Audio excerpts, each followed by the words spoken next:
Hello, I'm Sunny Williams. I'm up here on the International Space Station. So this is Node 2. This is a really cool module. Of course, most of these modules you'll see they have 4 sides and they're put together. That way we could sort of work on a flat plane, either a wall, a floor, another wall, or the ceiling. But you know, again, all you have to do is turn yourself and your reference changes.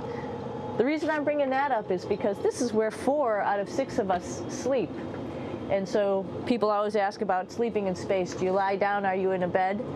Not really, because it doesn't matter. You don't really have the sensation of lying down.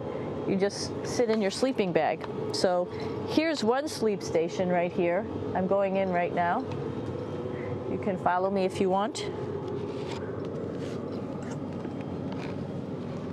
So I'm inside. It's sort of like a little phone booth, but it's pretty comfy. I've got a sleeping bag right here that we sleep in, so we don't have sort of like a little bit of a cover. We don't fly all over the place. But you know, you can sleep in any orientation. I have it sleeping, feeling like I'm standing up right now, but like you saw, I'm on the floor. But it doesn't matter if I turn over and I sleep upside down. I don't have any sensation in my head that tells me that I'm upside down, so it really doesn't matter. The sleep station is also like a little office. We've got a computer in here. As you can see, we've got a couple little toys. I've got some books. I've got some clothes and other things that make it sort of like home. I'm coming out. And just for reference, that's one sleep station. This one's another. Right here. There's one on the ceiling, if you want to call it. Right here. And then there's a 4th on the other wall over here. So all of us sleep in a little bit of a circle. All right, come on back. There's more to show you.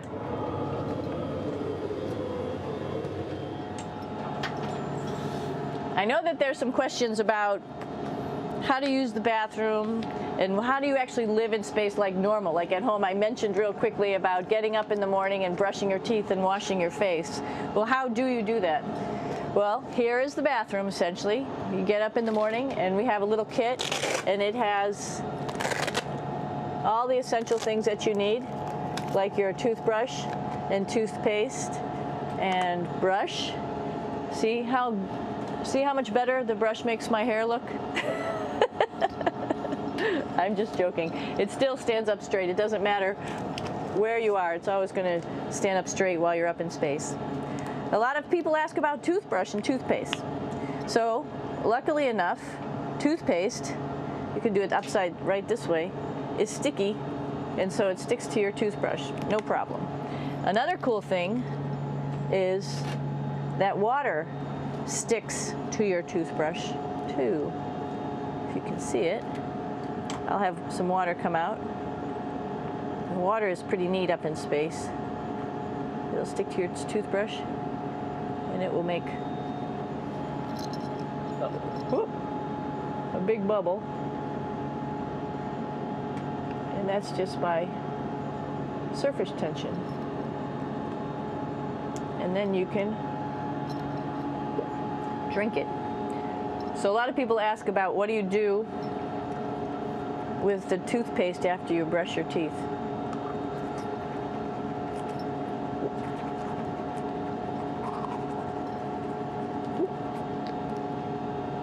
Two options. Swallow it, and it's sort of like mouthwash, but it tastes a little gross. Or you can just spit it out in a paper towel, and then you don't have to worry about it. Swallowing thing I wouldn't recommend at home. I'm only up here for 4 months, so it's not that bad. One of the most pressing questions about living in space, of course, is the bathroom. So let's take a look at that little piece of work. Come on in.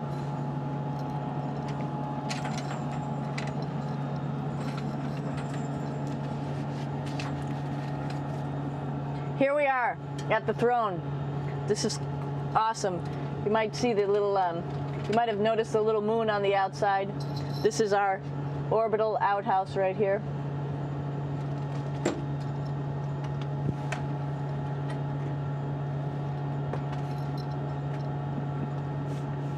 And of course, it serves for two functions. Number 2, right here. I'll show you. But you see it's pretty small, so you have to have pretty good aim, and you'll be ready to make sure things get let go the right direction. And it smells a little bit, so I'm closing it up. And that's of course for number 2. And this guy right here is for number 1. So they're sort of two slightly separate functions, but you can do a little, essentially both, by hanging on right here and doing number 1 and number 2. I might add it's color coded, so you really don't get it mixed up, which is nice. This is yellows for number 1. And also there's a selection of paper. People always ask about toilet paper. What do you do with toilet paper? What kind of toilet paper do you have? We have gloves just because sometimes it does get messy. We have some Russian wipes, which are a little bit coarse if you like the coarse type of toilet paper. We have some nice tissues, which are nice and soft if you like soft toilet paper. We have Huggies, just for any cleanup. You know, we were all babies once, and this sort of helps.